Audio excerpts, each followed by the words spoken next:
Welcome, the name is Kris Barocsi, and today we're checking out 5 facts you need to know about tube amps.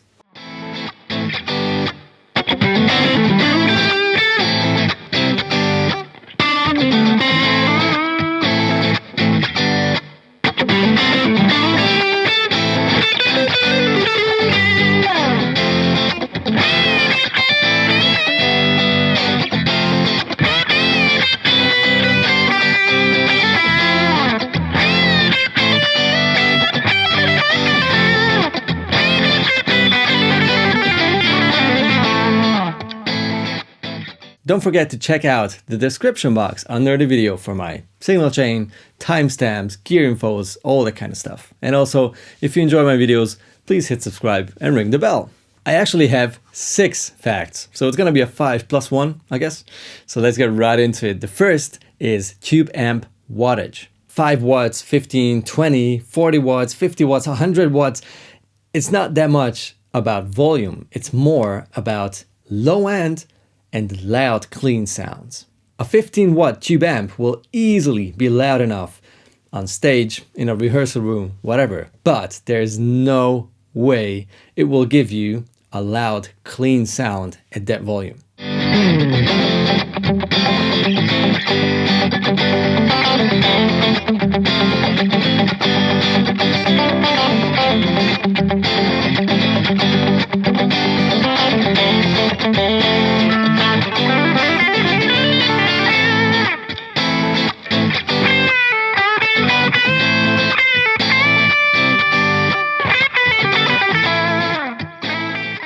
If you turn up a low wattage amp that high, you make it that loud, even the clean channel will start to distort. Why? Because the power amp that sits at the end of the amplifier starts to distort everything that comes out of the amp, only because you turned it up that much. Why did I say wattage is more about low end? Well, I'm not sure about a technical explanation because I'm not an amp designer. I'm just a guitar player with a pair of ears.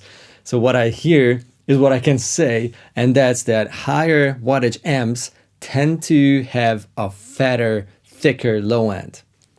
Might be the different power amp tubes, might be the bigger transformer. One thing's sure, if you have a 50 or 100 watt head, you will have just a bigger sound than if it was a 1 or 5 watt head.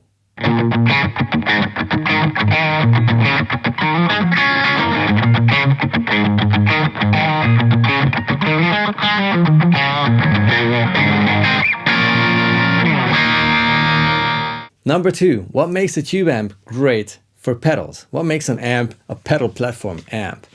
Well, mainly you will need tons of mid-range in a sound. You need a full and rich sounding clean channel, and not a lot of EQ filtering in the preamp section. If an amp has a very scooped sound or doesn't have highs and lows, just mids, it will probably mess with all overdrive, distortion and fuzz pedals. So what you want is a pretty even, sort of flat sounding but very full and rich sounding clean channel.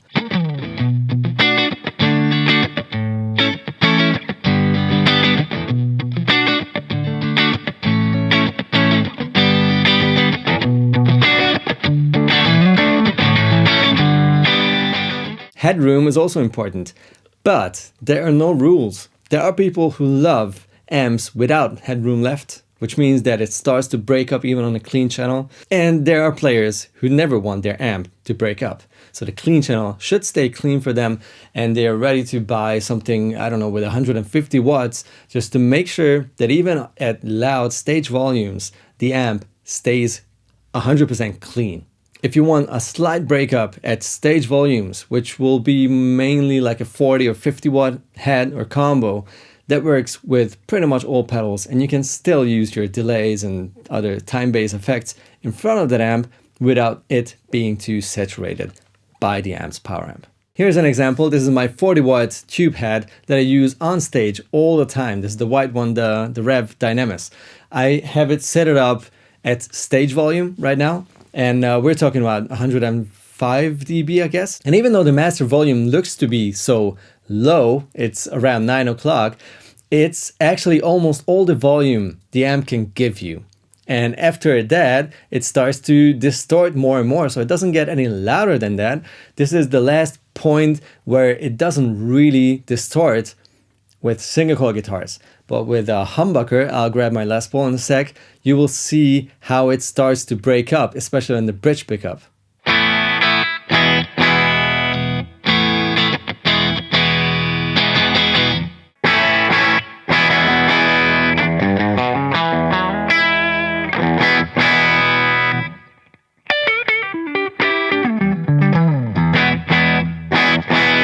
And this is what you call the edge of breakup. I just reached the limit of the headroom of this 40-watt amplifier.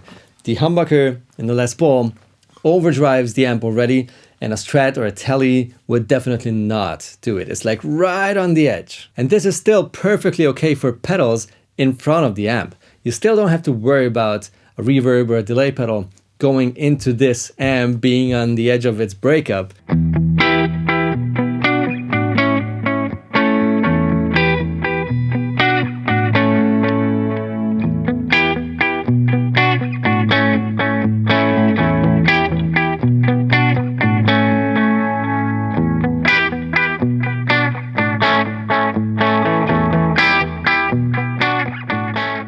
Number 3, tube amps are not unreliable. I don't know why so many people think this, but that's one of the main arguments that I hear from people who avoid using guitar heads. Mainly, of course, even more so, tube heads. They will say, no, it's an old school technology from like 100 years ago, and they're unreliable and just stupid and overpriced and overrated and everything. Which is all cool. You do whatever you want and you get your inspiration wherever you can. So it's all cool. It's just not a very clever thing to say, because that was probably the case like maybe in the 60s and 70s. I know old Marshalls and Vox and Fender amps can be a little tricky, and especially nowadays because these became so old, they are not very reliable. But all the modern amps, all these tube heads I had over the past 24, 5, I don't even know, years of playing, I have never had to let someone repair a tube head of mine. I had a couple of tubes, not a lot actually, maybe like 3 tubes I had to swap in all of these amps, and most were used and not like brand new. So they had a couple of 10,000s of playing hours in them, and they just kept on working. So you don't need to worry about tubes that much. You don't need to worry about old school technology. Actually, to be honest, I trust these old analog things, actual tube amps, way more than digital units, digital multi-effects, or like playing through a computer with a guitar amp plug-in controlled by a MIDI controller. And like that's the last thing I would choose over tube amps on stage. And not because that's not a good solution. I know personally a couple of guitar players who do that and are totally cool with it. But I just had nothing but great experience having a tube amp turn up behind me on stage or in the rehearsal room. Even if you have your ears plugged in with an in-ear monitor system, you still feel it. It's just there, and the guitar reacts to it. And it's just so different than having wedges like monitors in front of you with some sort of a chance for a feedback, like for long sustains and everything. It works, and tube amps are reliable.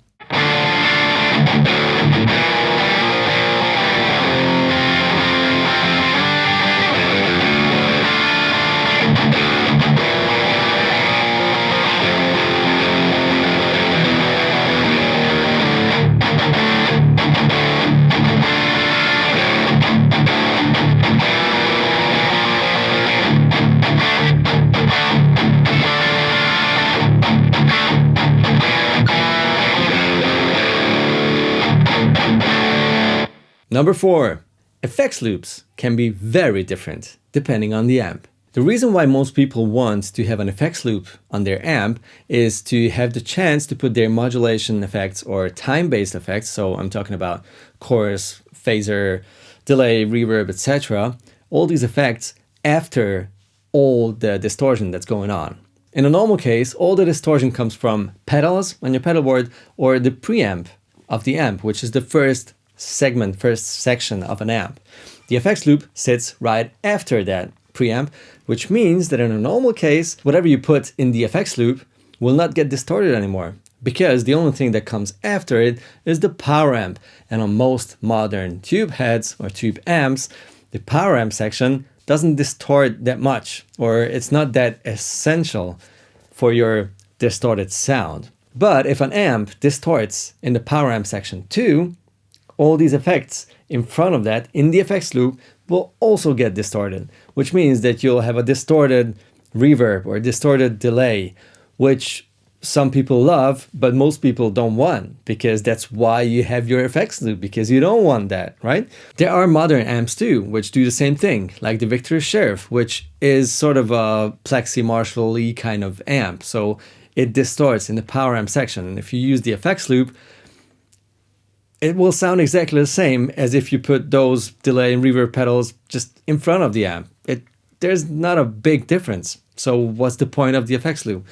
Or the Jet City amps, which are great, Soldano designed, great sounding, really affordable amps. And most of them have an effects loop, but that effects loop is not that usable in terms of keeping your effects in the effects loop clean and distortion free. So there are amp designs that only work and sound best if the power amp section also distorts. And on these amps, you really don't need an effects loop, because there's no point of having one, right? It will distort anyhow, so just stick everything in front of them and set them up to sound best, or just don't be bothered with like reverbs and delays and such.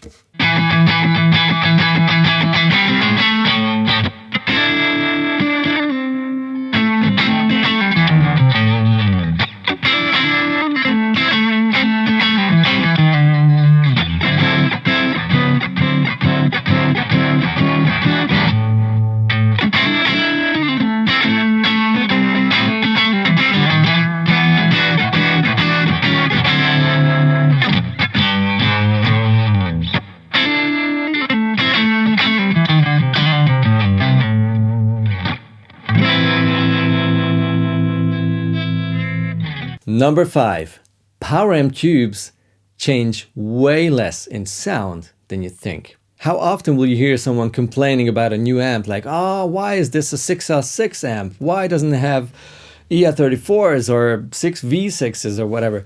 Of course, power amp tubes will change the sound, like the tonality, a little, but just that much. It's way more important how the power amp section is designed and the whole amp is designed. The tubes themselves are just the spices. So if you have a rectifier and those come with 6L6 power amp tubes, if you put in EL34s and rebias them, they will still sound like rectifiers. So it's a little bit more about the feel of an amp, like the sponginess or the amount of low end or the volume that changes if you swap power amp tubes. Or of course, the amount of overdrive or distortion, like how soon they start to break up.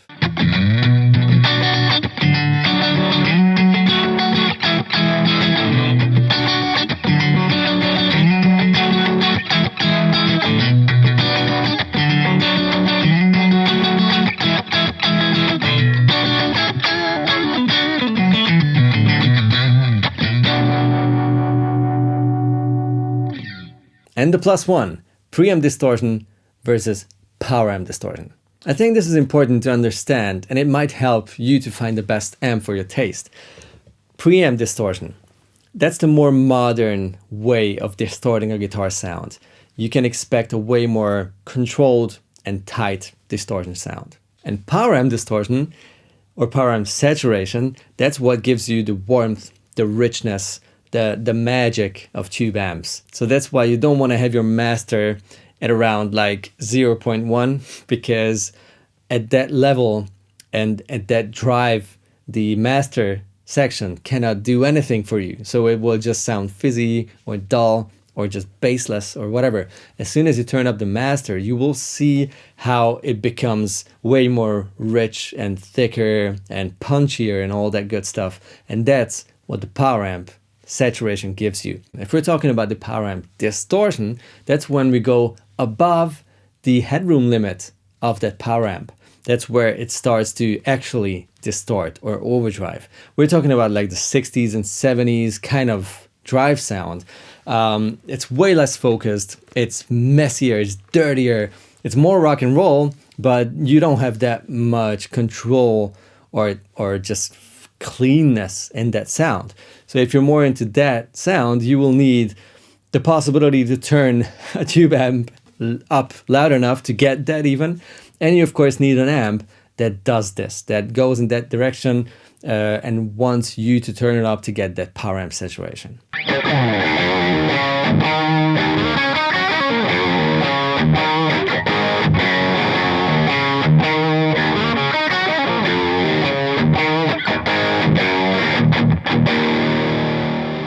Thanks a lot for watching. Don't forget to subscribe if you enjoy my videos, and we'll meet down in the comment section. You guys have a fantastic week. I'll be back.